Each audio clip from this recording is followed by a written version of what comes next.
ما فيش حاجه ظاهره ولا ايه يا ابوي؟ ده حتى لا إن على علي يا عم.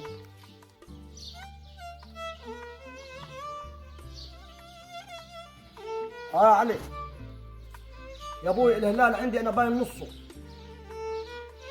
ظهر عندك انت؟ لا يا ابوي. طب لا انا باين نصه. يا لا بص هقول لك على حاجه يا باشا، احنا نقصر والمنشاء حنصوم يا عم 15 يوم تاني. ده ما ظهر يعني اضرب النص ظاهر. انت ما ظهرش. ايه الهوايه دي يا ابوي؟ لما حتى طب استنى كده ثواني يا عم، ده نصه ويكون غيمه دي. استنى خليك معايا ثواني كده، ثواني يا علي. نص ظاهر. انا عندي ايه الحل؟ نكذب عليهم وخلاص ونقول عيد وخلاص. يعني عيد ولا مش عيد يا علي؟ يا ابوي انا باينها نص الهلال، انتوا بتضحكوا علينا وخذوكم مش رمضان اصلا، وممكن يكون مش رمضان اللي احنا صايمينه ده.